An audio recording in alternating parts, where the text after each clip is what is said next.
বহু নেতাকে নির্বাচনের পূর্বেই আপনার প্রায় 1300 পরবর্তী অল্প কিছুদিনের মধ্যে প্রায় 2000 নেতাকর্মীকে আপনার বিভিন্ন মেয়াদে সাজা প্রদান করা হয়েছে অতি দ্রুত।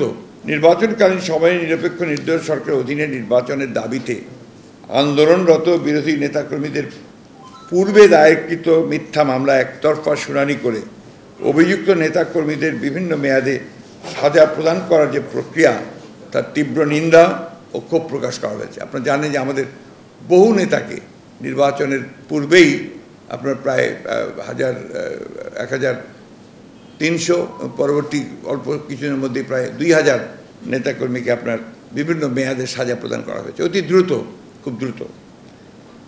এবং আপনার এই সাজাটা দেওয়া হয়েছে শুধুমাত্র নির্বাচনকে কেন্দ্র করে।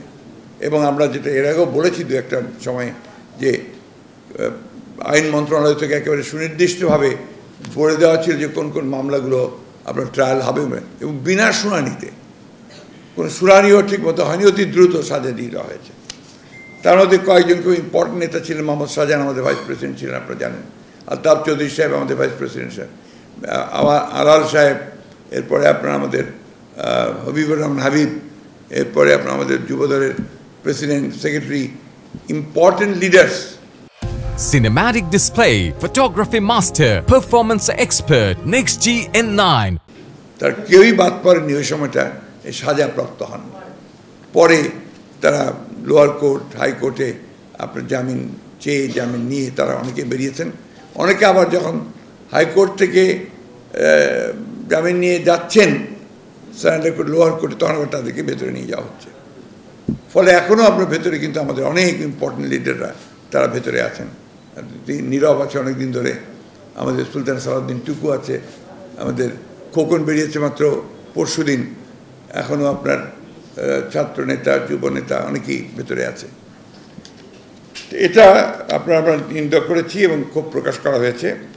সভা মনে করে অবৈধ সরকারের সাজানো নির্বাচন অনুষ্ঠানের মাধ্যমে ক্ষমতাকে নিরঙ্কুশ করার লক্ষ্যে বিরোধী রাজনৈতিক নেতাকর্মীদের সাজা দিয়ে কারা অন্তরীণ করে বিরাজনীতিকরণের প্রক্রিয়াকে বাস্তবায়িত করার জন্য বিচার প্রক্রিয়াকে হাতিয়ার হিসেবে ব্যবহার করা হচ্ছে। সম্পূর্ণ মিথ্যা, বানোয়াট, মিথ্যা গায়েবী মামলায় প্রায় 2000 নেতাকর্মীকে কারাগারে পাঠানো হয়েছে। চলমান প্রক্রিয়া হিসাবে সাজা প্রদান করা হচ্ছে এবং এটাকে চলমান প্রক্রিয়া। এবং রিসেন্টলি আপনারা নিশ্চয়ই লক্ষ্য করছেন যে প্রধানমন্ত্রী বলছেন যে খুব দ্রুত সব কেস নিষ্পত্তি করবার জন্য আমি নির্দেশ দিয়েছি। এবং আপনার চিফ এক্সিকিউটিভ যখন এই ধরনের কথা পাবলিকলি বলেন, তো then it becomes binding on the lower departments, সেটা আপনার বিচার বিভাগই হোক আর আপনার আইন মন্ত্রণালয় হোক।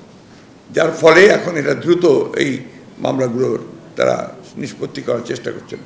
আমরা যেটা খবর পাচ্ছি যে আপনার ট্রাইব্যুনাল তৈরি করা হচ্ছে আবার নতুন করে। অর্থাৎ ইন্টেনশনটা হচ্ছে যে বিরোধী রাজনীতিকদেরকে সকলকেই আপনার কারাগারে বন্ধ করে রাখা এবং তাদেরকে রাজনীতি করতে না দেয়া। এটার একটা ফার রিচি ইফেক্ট হচ্ছে যে বিরোধী দলকে যদি আপনি রাজনীতিকে দূরে সরিয়ে রাখতে পারেন, নেতাকর্মীদেরকে, তার একটা যে প্রসেস অফ ডিপলিটিসাইজেশন, বিরাজনীতিকরণ যে প্রক্রিয়া, সেটা একটা রূপ পেতে যাচ্ছে।